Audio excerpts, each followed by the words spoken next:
Meus amados irmãos, sem mais delongas, hoje vamos começar a série dessa mensagem. Eu e a minha casa serviremos ao Senhor. Essa é uma frase em que Josué declarou. Irmãos, já no final da sua vida, ele libera uma palavra profética.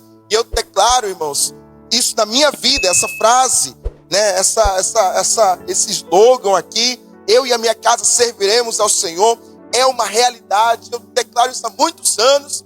Eu declaro hoje, eu e a minha casa serviremos ao Senhor. Eu convido a você a declarar, abrir a sua boca de profeta, boca de profetisa, e declarar a mesma coisa no 3. 1, 2, 3 e eu e a minha casa.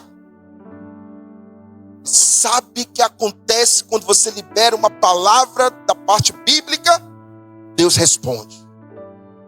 Deus responde. Cutuca o seu vizinho e fala assim: se prepara, que a sua família inteira vai servir a Jesus. Aleluia. Quantos podem pelo menos se manifestar e dizer glória a Deus? Então abra comigo a sua Bíblia no livro de Josué, capítulo de número 24. Josué, capítulo de número 24, versículo 14, 15. Conecta comigo aí, se você quiser acompanhar no telão. Diz o seguinte, versículo 14, 24, 14. Agora, pois, temei ao Senhor e servi-o com integridade e com fidelidade. Deitai fora os deuses, aos quais serviram vossos pais da além do Eufrates e do Egito, e servi ao Senhor. Porém, se vos parecer mal servir ao Senhor, escolhei hoje a quem servais. Se aos deuses a quem serviram vossos pais, que estavam além do Eufrates, ou aos deuses dos amorreus, em cuja terra habitais. Aí Josué traz uma definição da parte dele, dizendo: eu e a minha casa serviremos ao Senhor. Eu e a minha casa serviremos ao Senhor. Meus amados irmãos, essa declaração de Josué no cenário, ele estava numa cidade chamada Siquém, onde foi convocada uma assembleia. Muitas pessoas foram para aquele local, e naquele grande local, foi o mesmo local, muito obrigado, que Abraão levantou o primeiro altar de adoração na terra de Canaã, onde as bênçãos, maldições, a lei foi proclamada ali anteriormente. Então ele estava no mesmo local. Já era o final da vida de Josué, o final da carreira, da sua vida, no qual ele faleceu com 110 anos. Mas antes de ele partir, ele reúne todo aquele povo e declara aquilo ali. Você sabe que é um resgate histórico da história de Israel. Há uns versículos anteriores, Josué vai demonstrar, e ele fala bem assim: olha, veja o que aconteceu com os antepassados, nossos pais. Vocês viram o que Deus fez com Abraão, o que Deus fez com Isaac, o que Deus fez com Jacó.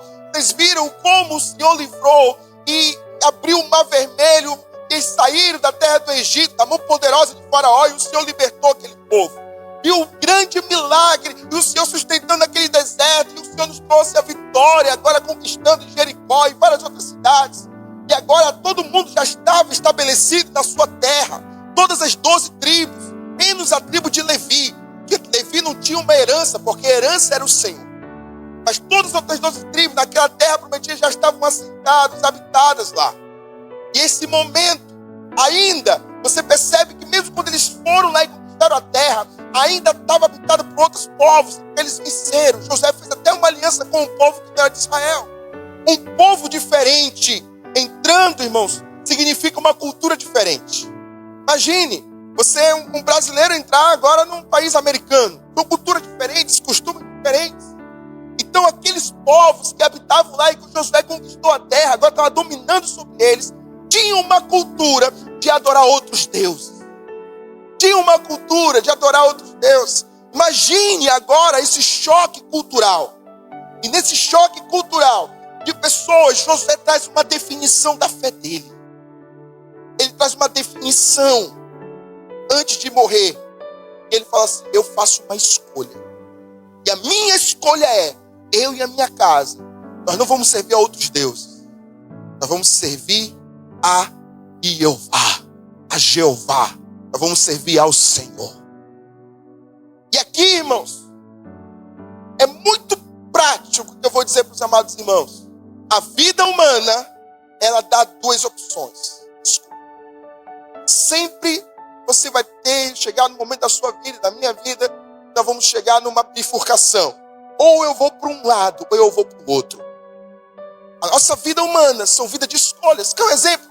Talvez você pudesse escolher ficar em casa hoje. Mas você decidiu cultuar o Senhor na igreja. É uma escolha. Vou botar um exemplo vou usar o exemplo do nosso querido irmão Caio e irmã Mara com toda licença. Gostei demais. Nós estávamos no evento de casais. Muito cansativo, né? Aí eu pensei que até os casais que estavam lá, e tem todo o direito de descansar, nem vir para o culto. Aí o Caiozinho falou bem assim, eu descanso depois, eu escolho vir para a igreja. Muito legal, parabéns. É uma escolha, uma decisão. São decisões que nós fazemos todo dia. Você decidiu que roupa vai vestir hoje. Você decidiu que comida você vai comer hoje. Teoricamente você decide. E aqui, irmãos, na vida humana também, nós temos uma bifurcação de escolher. Sou eu que decido se eu vou servir a Deus ou eu não vou servir a Deus. É impressionante isso. A vida é feita de escolhas. Ou você serve a Deus, ou você não serve. Não existe meio termo. Tem gente, irmãos, que para um apaziguamento de alma vive uma falsa verdade. Na verdade, vive uma mentira. Dizendo, não, eu sou talvez não praticante de uma religião. Não, uma vez minha tia falou assim, olha, eu gosto muito daquele pessoal que pratica uma religião, mas eles realmente fazem certo. Elogio porque sabe o que estão querendo. É melhor você trabalhar com pessoas bem definidas do que pessoas incertas, ou que fingem ser alguma coisa. Queridos, ou vamos ser francos aqui, eu falo com muito amor e carinho, ou nós somos crentes de verdade, ou nós não somos. Mas aqui só tem um povo crente em Jesus Cristo. Só tem gente salva, lavada e redimida pelo Cordeiro. Mas nós vamos nos deparar com as situações, ou você é crente, um homem de Deus, ou você não é. Ou você é uma mulher de Deus, ou você não é. Não existe meio termo. E a vida é assim. A vida é assim. E chegou o momento que aquele povo estava meio diferente ali. Josué traz uma definição de fé. Eu vou servir ao único Deus verdadeiro. E que eu e você, nessa noite, eu sei que você já decidiu, mas que só estou relembrando para você realmente reafirmar cada vez mais a sua profissão de fé, a sua palavra de fé. Você professar a sua fé cada vez mais. Em nome de Jesus, eu e a minha casa, nós vamos servir somente a um Deus, o Deus vivo, a Jesus Cristo de Nazaré, ao Senhor, o Rei dos Reis e Senhor dos Senhores. Se você concorda comigo, levanta as tuas duas mãos para o alto e dá para Jesus uma linda salva de palmas, confirmando a tua profissão de fé, que você está declarando que só o Senhor Jesus é teu Deus. Aleluia! Aleluia! Não existe as misturebas da vida. É igual água e óleo, irmão, não se misturam. Não tem como, diz a Bíblia, as trevas habitarem no meio da luz, a luz habitar no meio das trevas. Então eu preciso ter algo muito definido. Quem está entendendo aí, diga pelo menos aí, amém. Então Josué traz essa decisão. Agora tem um fato interessante. Escute isso. Ele declara assim, eu e a minha casa. Aqui Josué, escute isso aqui é uma sacada. E não está por acaso na palavra de Deus. Aqui não é a esposa de Josué declarando, porque senão a Bíblia estava dizendo. A mulher de Josué declarou. Aqui não está os filhos declarando, porque senão estaria escrito. Os filhos de Josué declararam, eu e minha casa serviremos ao Senhor. Quem é que está falando? Hã? Quem é que está falando? Josué. E quem é o Josué? Agora eu vou pegar para os nossos homens aqui. É o sacerdote que declara. Sabe o que eu aprendo? Homem de Deus, que está aqui, está me ouvindo. É seu papel trazer a definição de quem você serve e de quem a sua família está servindo. Uau, é você, sacerdote. Eu abro um parênteses aqui, nada contra. Mas a igreja brasileira, eu estava conversando com um irmão hoje de manhã, a igreja brasileira, ela tem vivido de movimentos. movimentos. A igreja brasileira tem vivido, eu não sou nada contra, eu acho muito lindo isso. Muitas conferências de mulheres. Parabéns, e que continue, nós vamos ter nossa conferência de mulheres. E nós temos falado com o pastor Eloy também a respeito disso. Mas sabe uma das coisas, irmãos, que a igreja precisa trabalhar também é na definição dos sacerdotes. Os homens. Os homens. Eu até preguei sobre isso. Porque quando um sacerdote define a sua esposa, diz a Bíblia, ela vai ser a sua auxiliadora.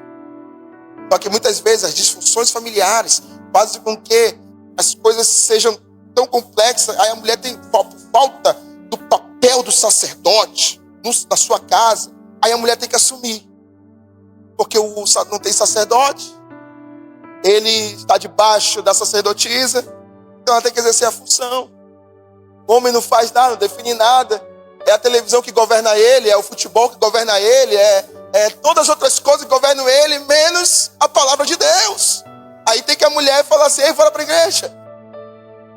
Fique quietinho. Não fala para ninguém não, mas não foi a tua mulher que te trouxe aqui hoje. Nada contra, parabéns às mulheres. Mas o desejo das mulheres é ter um homem governando a sua casa e dizendo bem assim: tem um homem de Deus e que vai guiar não somente uma provisão financeira dentro do meu lar, mas vai guiar uma provisão espiritual dentro da minha família. Tem alguma mulher que discorda? Diga pelo menos aí alguma coisa. Então ninguém discorda, graças a Deus. Não estou falando besteira. Aqui é Josué. Eu estou cutucando de propósito. Deus quer levantar uma geração de homens valentes, Josués, que definem: eu e a minha casa serviremos ao Senhor. Amém, queridos? E aí, não vou ser empurrado pela mulher, não. Mas Ele vai guiar a sua família. Ele vai guiar a sua família. Homem apaixonado por Jesus. É interessante. E quando a gente faz uma estatística, pode fazer até agora, irmão, mas não é o caso. Geralmente, um evento da igreja, não vou nem para muito longe, estou falando da nossa mesmo. Tem muito mais mulheres do que homens. Vou fazer a contagem agora, nem vou fazer a contagem. Por quê? Porque os homens muitas vezes, sei lá, irmãos, tem coisas, são mais durões e tal. As mulheres são mais é por isso que muitas vezes as mulheres abrem mais o coração para o evangelho. Diz a Bíblia que o ministério de Jesus eram as mulheres. Eram as mulheres. Está lá, o ministério de Jesus foi fundado por muitas mulheres, empresárias, que bancavam o ministério de Jesus. Tem os sacerdotes. Deus quer levantar uma geração de homens e vai dizer: tudo começa com o homem na sua família. Tudo começa com. E se você está lutando pela sua família, mulher de Deus, seu marido não se converteu, eu quero te falar: o Senhor vai ouvir a sua oração. Vai ouvir. Porque Deus não resiste a uma oração de Ana. Tem Ana aqui, se tiver Ana, não precisa se manifestar, mas se tem uma Ana aqui, até no seu balo levantar de seus lábios, o Senhor está ouvindo o seu clamor. E o milagre vai acontecer na sua casa. Aleluia. Mas o Senhor quer levantar Josués. E é Josué. E aqui nós aprendemos algo, queridos. Mas o meu temático não é os homens. Vou deixar para essa série para os homens terem uma próxima oportunidade. Só aproveitei o gancho. Mas Deus, Ele é um Deus de gerações. Você vai perceber em Êxodo capítulo 3, versículo 15. Coloca aí na tela. Deus, Ele coloca o nome dEle. Mas forte. Debaixo de uma geração. Ele fala bem assim, Êxodo 3, capítulo 15. Disse Deus ainda a Moisés. É Deus que está dizendo: assim dirás aos filhos de Israel: o Senhor, o Deus de vossos pais, o Deus de Abraão, o Deus de Isaac e o Deus de Jacó, me enviou a vós outros. Olha o que ele diz: este é o meu nome eternamente, e assim serei lembrado de geração em geração. O que está dizendo isso? Está falando que Deus, Ele vai ser conhecido através das gerações que virão, ou que Nesse caso, o que já aconteceu. Nesse caso, Moisés, a geração já passou. E Deus está sendo lembrado que o nome dele será lembrado, o nome do Senhor, será o nome do Deus dos vossos pais.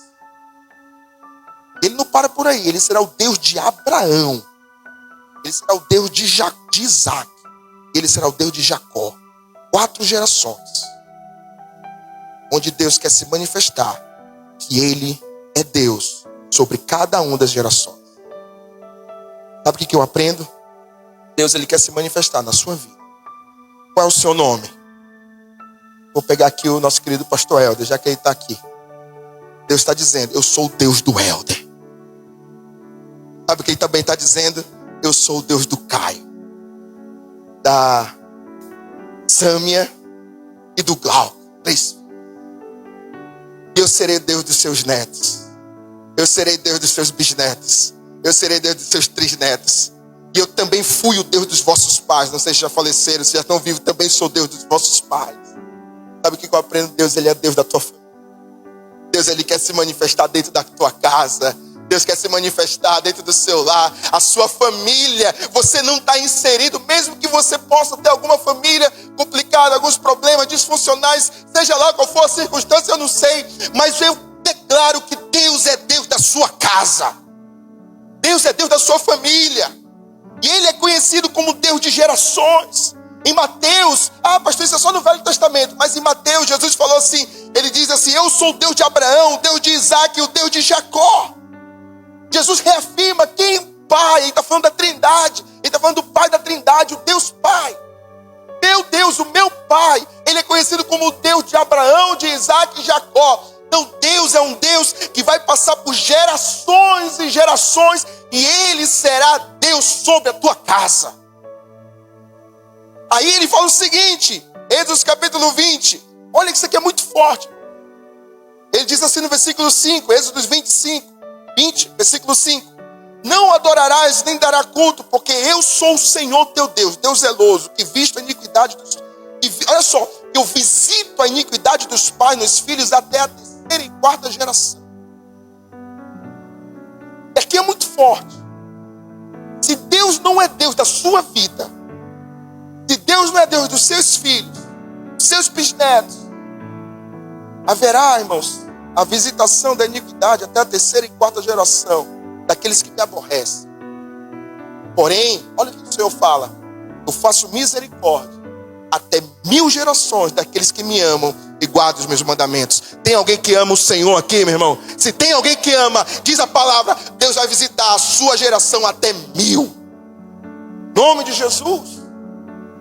Salmo 100, versículo 5, ele fala bem assim, porque o Senhor é bom e a sua misericórdia dura para sempre, e de geração em geração a sua fidelidade. Então aquilo que você está experimentando da parte de Deus, da fidelidade dele, vai se externar nos seus filhos, nos seus netos, até 1000 gerações. Aquilo que você tem experimentado da graça hoje, irmãos, do poder do Espírito Santo, a sua casa experimentará também. É o que o Senhor diz. É a palavra do Senhor que está dizendo. Deus não quer se manifestar somente em você, mas quer se manifestar em toda a sua geração. Toda a sua geração.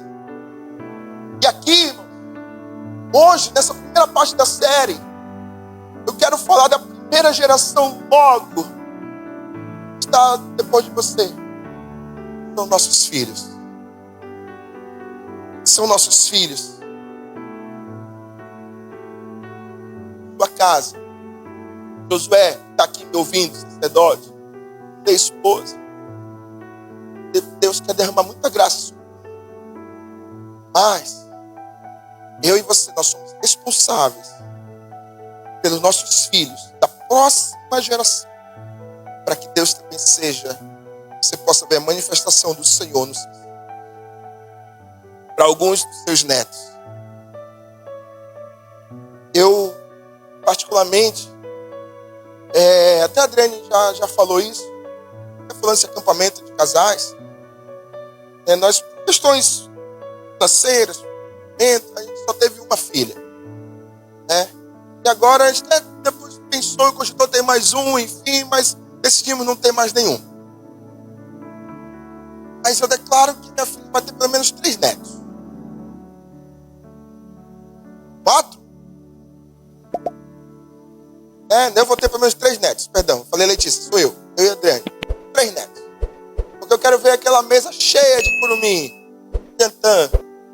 Sabe? Eu declaro que seus filhos serão tão abençoados. Seus netos serão tão abençoados. Seus bisnetos. Eu vou ver meus bisnetos. E aqui mesmo, Salmo 127, voltando para cá. Olha só. Diz o Salmo 127, versículo 1. Se o Senhor não edificar a casa, em vão trabalhos que edificam. Já tem uma lição aqui, meus amados irmãos. Agora olha para cá com os olhos. Preste os teus ouvidos de ouvir. Diz a Bíblia, aqui é Salomão, escrevendo: se o Senhor não edificar a casa, em vão trabalhos que edificam. Deixa eu te dizer algo. Você, sacerdote, primeira coisa, sacerdote, mas a mulher também, como auxiliadora. Você quer ter sucesso na sua família? Primeiro passo é você colocar o Senhor na sua casa. Porque diz a Bíblia que se Ele não edificar, o que você fizer e o que eu fizer não vai valer de nada. Eu preciso colocar Deus na minha casa. Você acredita isso? Muitas pessoas sofrem. Estão na batalha da vida aí, porque não colocam Deus em primeiro lugar da sua vida. Diz a Bíblia em Mateus: buscai, pois, em primeiro lugar o reino de Deus. Buscai em primeiro Ele, e todas as outras coisas serão acrescentadas. Tudo será acrescentado. Busca Ele, coloca Ele em prioridade. Não negocie a tua fé, não negocie o teu chamado. Sabe, valoriza o teu tempo sozinho com Deus. Valoriza a palavra, valoriza o culto, valoriza, sabe, nesse momento de futebol que está aí. Eu não vou entrar nesse mérito, depois a gente pode ajustar horários, enfim, mas dependente, Deus, Ele é prioridade.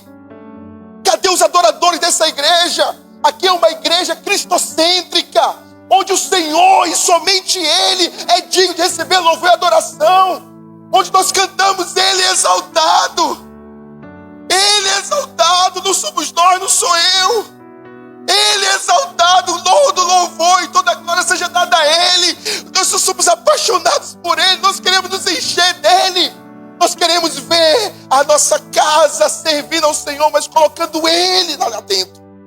Tem muita gente que diz que serve ao Senhor, mas o Senhor não está naquela casa. Então aqui diz a Bíblia: se o Senhor não edificar, em vão trabalhos que edificam. Não, irmãos, eu preciso colocar o Senhor na minha família. Eu preciso colocar o Senhor na minha família. E olha aí, continua: se o Senhor não guardar a cidade, em vão vigia o sentinela. Queridos, eu preciso confiar nele. Depender da graça. Dependa da graça. Todos os dias. Dependa da graça. Dependa das graças. Durma tranquilo no seu travesseiro, guardado a tua família. Durma tranquilo. Durma de paz mesmo. Confia nele. E o Senhor vai guardar a tua família. Mas se você ficar, você é o sentinela, e não colocar o Senhor, não vai adiantar de nada. É isso que a Bíblia está falando. Olha o versículo 2: inútil vos será levantar de madrugada, repousar à tarde, comer o pão que penosamente granjeastes. Aos seus amados ele dá enquanto dorme. Você está dormindo, gosto de ver alguns vídeos que eu quero aprender, né, no ramo empresarial, a ganhar dinheiro dormindo. É possível, sabia disso? É possível ganhar dinheiro dormindo. É muito gostoso, irmãos, quando apita lá e chegou um Pix na tua conta. Você não sabe nem o que, mas chegou um Pix na tua conta. Eu declaro que vai cair muito Pix na tua conta bancária em nome de Jesus. Deus vai te dar clientes. Muitos clientes. Muitos clientes. Aí tem uma estratégia que eu posso até te falar depois pessoalmente. Esses dias aí. Quando eu vi, puxa, que legal, ganhei um dinheiro. Estava lá, não fiz nada. Eu apliquei o dinheiro lá e o dinheiro estava trabalhando para mim. E aqui o Senhor está dizendo: ei, quando você está dormindo, eu estou protegendo a tua família. Enquanto você está trabalhando, enquanto você está ali na louça, aí mulher de Deus, você muitas vezes está preocupado com os teus filhos e tal. Você já confiou nele, você já colocou Deus na tua casa. Você tem orado, você tem colocado os seus joelhos no chão. E quando você está lavando louça, é só descansar que o Senhor está protegendo os teus filhos. Está protegendo o teu casamento, Ele está protegendo. Confia no Senhor e o mais Ele fará, diz a palavra. Mas como eu consigo essa confiança? Porque eu coloco o Senhor na minha casa. Aí eu tenho um descanso. Mas quando eu não coloco, vem preocupação, vem perturbação. A pessoa esquece que é filho de Deus. Irmãos, eu já falei aqui, já preguei várias vezes. Irmãos, então, eu sei que a gente pode até passar por aflições, mas é inadmissível um crente cabisbaixo. Já viu crente triste? Já viu crente que está toda hora com derrota? Toda hora. Ei, nós cantamos agora há pouco. Se Deus é por nós, quem será contra nós? O Todo-Poderoso está com você. Tome uma posição de filho e viva a vida vitoriosa, porque ela já é sua. Então paga esse negócio. Não levanta o teu espírito de alegria. Crente não pode até passar por tribulação, mas vai passar. Porque toda tribulação, todo deserto, quando você entra no deserto, já tem o ponto de saída. Já tem. Todo deserto tem oásis. Todo problema, toda tempestade, sempre vem depois a bonança.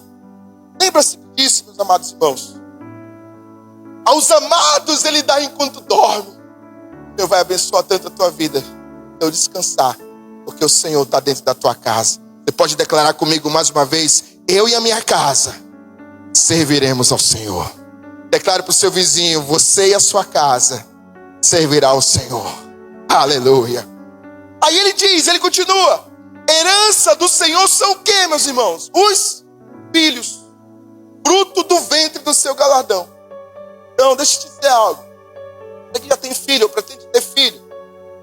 Os filhos são herança do Senhor. O que é herança, meus amados irmãos? Quem aqui gostaria de receber uma herança agora? Você quer morrer? Você quer que seu pai morra? Não, né, Charlesinho? Desculpa a pegadinha. Mas a herança, a pessoa recebe quando morre. Não é verdade? Então, o que a Bíblia está falando? Vamos ler agora o contexto para entender o que a Bíblia está dizendo. Ele está falando o seguinte: quando os teus filhos saírem, não tiverem mais a cobertura dos pais, é o Senhor que vai guardar. É o Senhor que vai proteger. Eu creio que eu vou viver muitos e muitos anos. Minha filha vai viver muitos anos. Mas chegará o dia. Eu já estou quase depressão. Mas eu falei que não, a alegria do Senhor é minha força. Acabei de pregar, né? Mas daqui a pouco vai vir um gavião, irmãos, rodando lá em casa. Daqui a pouco vai vir um cidadão lá. Alguém tem um 38 para me emprestar? E vai falar bem assim: ei, estou gostando da tua filha.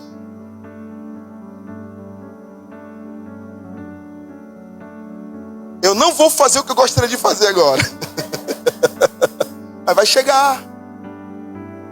E ela já está com 16 anos. Mas eu já falei para ela, só vai casar com 60. Então tá tranquilo.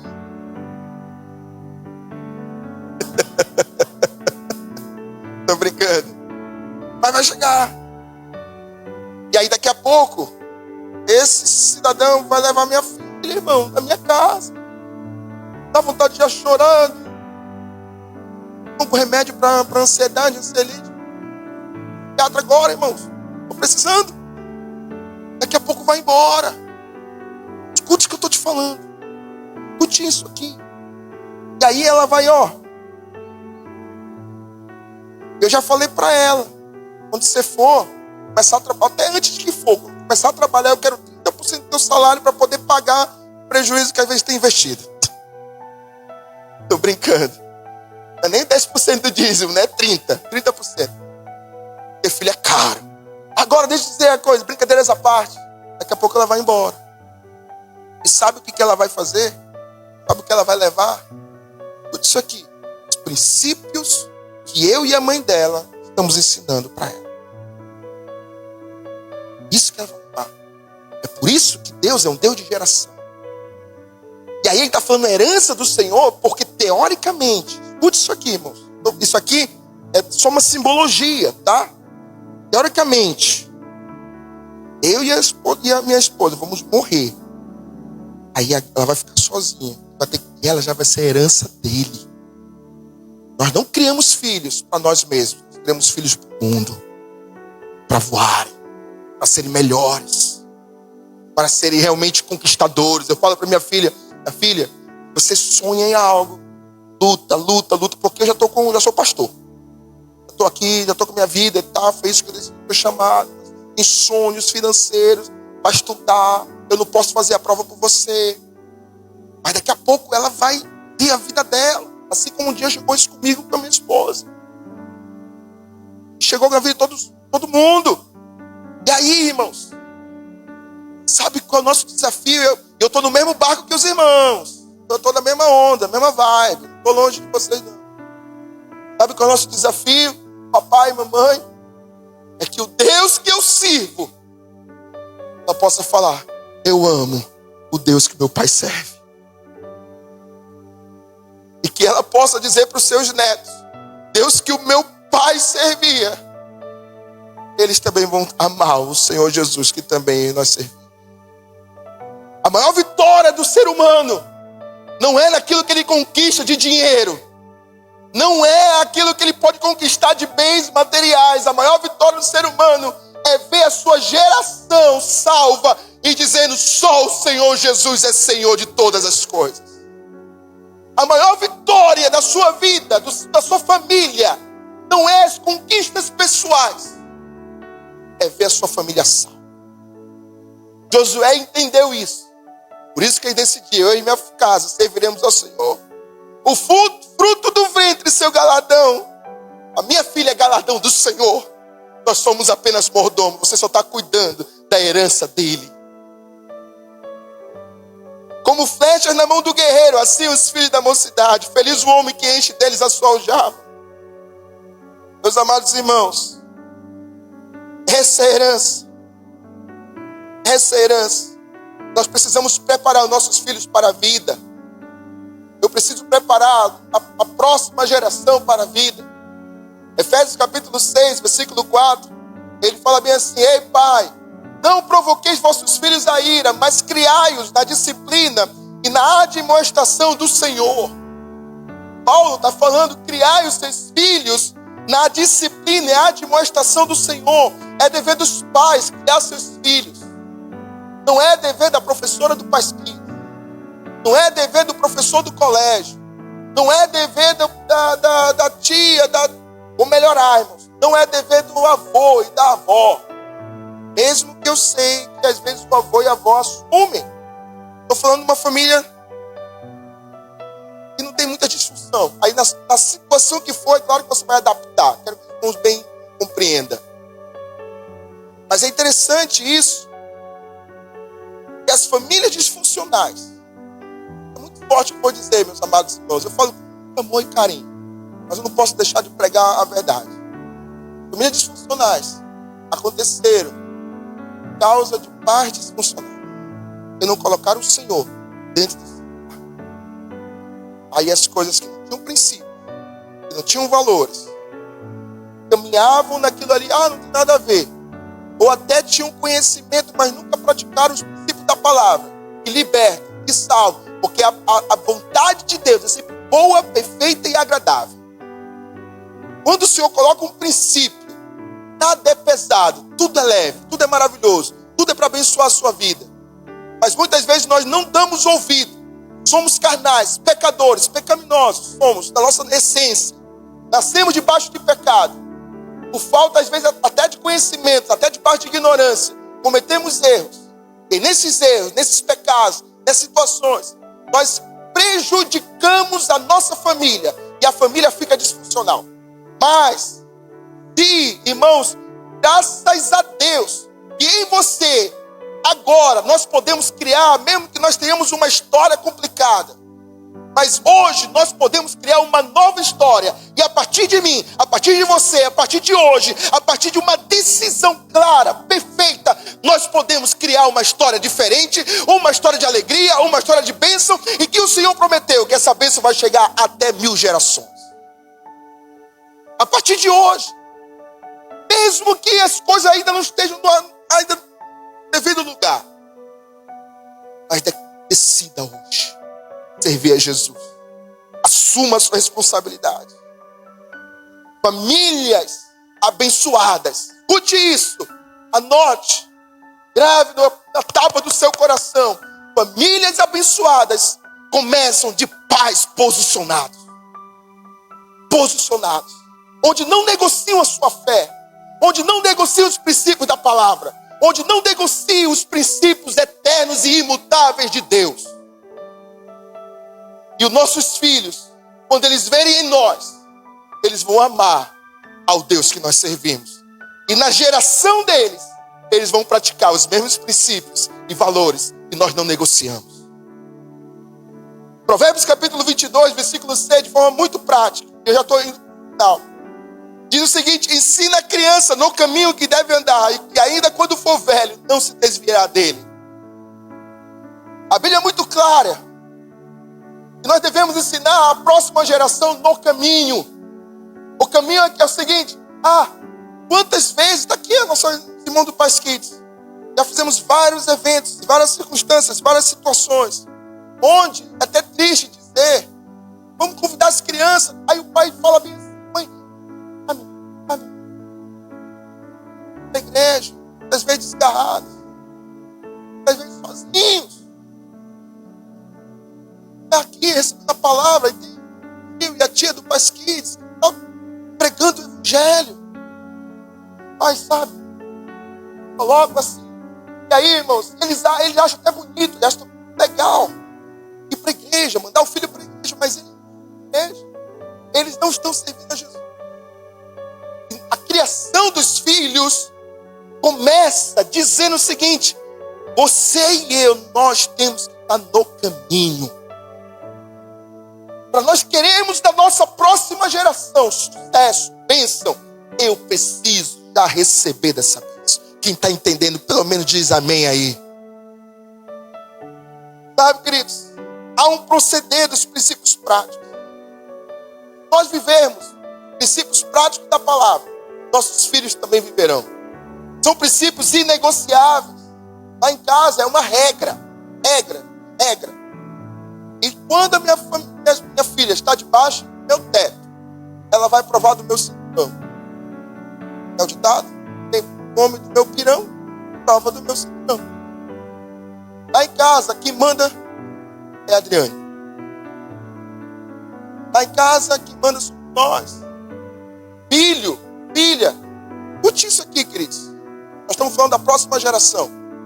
Filho e filha debaixo da sua casa tem que estar debaixo das suas regras. Mas hoje, o mundo está tão desvirtuado que agora o poste mija no cachorro. É assim. Hoje o mundo está tão desvirtuado que hoje Deus tem misericórdia de nós.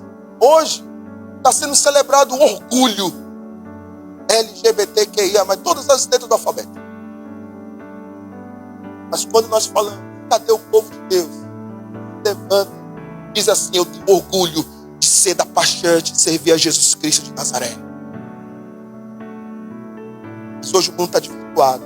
Hoje, escute isso, os pais deixam a responsabilidade de criar seus filhos, para não incomodar, eles dão uma tela de telefone, tablet, celular, o filho não atrapalhar. Daqui a pouco o pai está aqui trabalhando e tudo mais, o filho quer brincar e tudo mais. Não, dá alguma coisa para o menino. Escute, isso aqui é um vídeo muito forte, eu não coloquei, eu sei que foi muito chocante. Eu deveria ter colocado, para ser bem chocante mesmo, nós saímos impactados. Primeiro, eu, estou falando de mim, não falo dos irmãos não. Mas tem um vídeo aí, cara, que o filho queria atenção e o pai dava o celular. E a mãe dava no celular o quê? Não sei o quê, nunca dava atenção para aquele menino.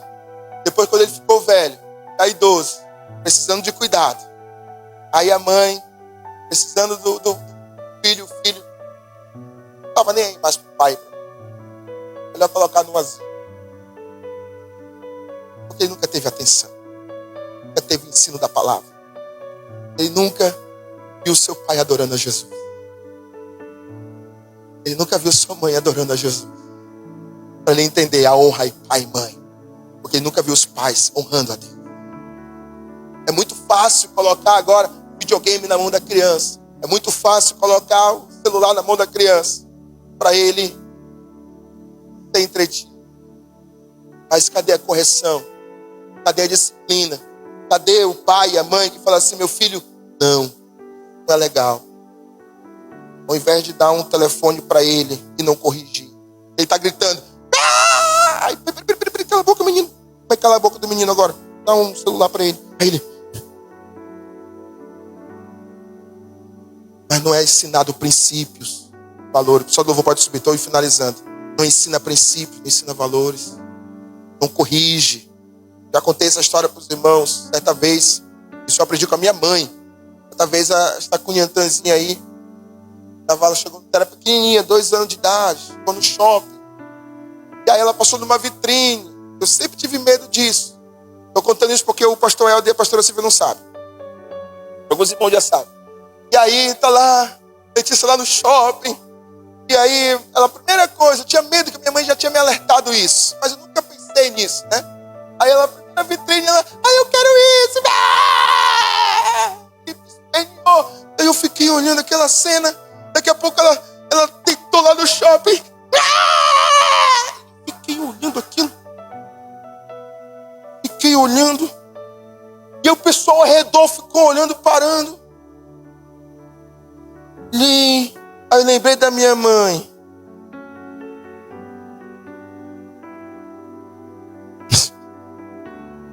Oi?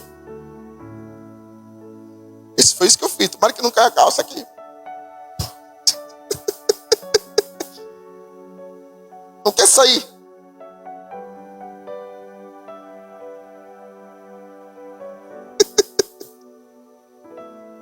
Aí a Adriane, amor. Na frente dos outros não, na frente dos outros não.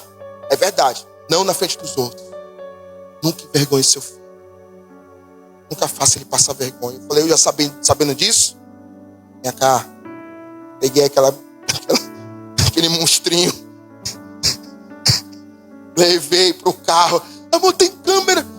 A Xuxa pode até falar da psicologia, mas aqui a minha psicologia é a palavra de Deus. Peguei lá no carro. Sabe por que você vai apanhar? Te amo. Pai, te amo.